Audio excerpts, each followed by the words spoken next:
first book of the Bible is called Genesis, which means beginnings. Genesis tells us how the world and everything in it began. The very first verse of Genesis says, "In the beginning, God created the heaven and the earth." God is the only one who has no beginning. No one created God. He has always been.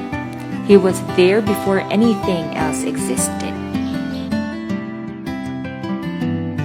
At first, the new earth was dark and empty and had no particular shape. Then God said, "Let there be light." Instantly, light appeared. God divided the light from the darkness. He called the light day and darkness night. This was the first day of God's creation. God saw that it was good.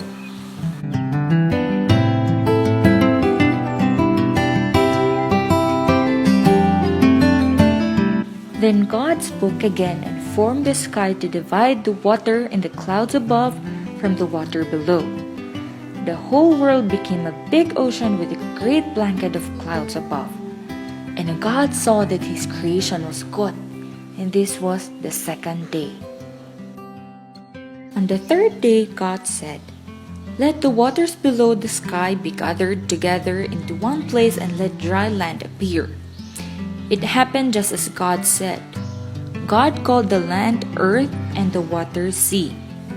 On that same day, God said, "Let the earth produce plants and trees containing seeds." Immediately, plants, grasses, and trees appeared. All of these growing things had seeds so that more could grow. God said they were to produce after their kind.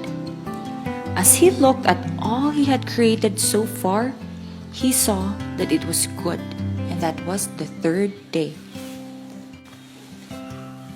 On the fourth day of creation, God turned His attention to the skies.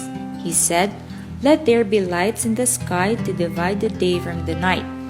The sun began to shine on the earth, and the moon, reflecting the light of the sun, shone at night.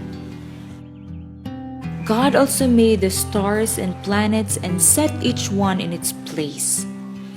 And God saw that His creation was good, and that was the fourth day. On the fifth day of creation, God spoke again. "Let the waters be filled with swarms of living things, and let birds fly in the sky."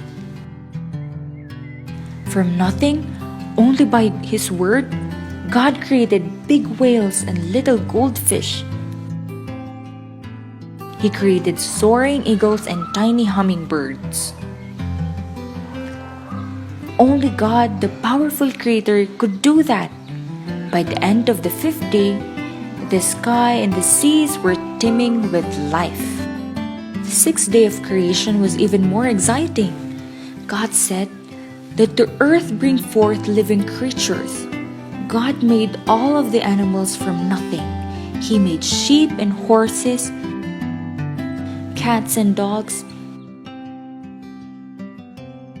He made creeping things like lizards and spiders. He made monkeys, elephants, and lions. But God had saved His best creation for last. Now He would make something special and different and more wonderful than anything else He had created. God said, "Let us make man in our own image and our likeness." God took special care as He formed man from the dust of the ground. Then God breathed into the man the breath of life, and the man became a living person. And He called the man Adam, and that was the sixth day. On the seventh day, God rested from His work. God did not rest because He was tired. He rested because His work was finished and He was satisfied with it. The story of creation in the Bible is a wonderful reminder of God's love and His great power. When you hear other stories about how people think the world began, remember what the Bible says.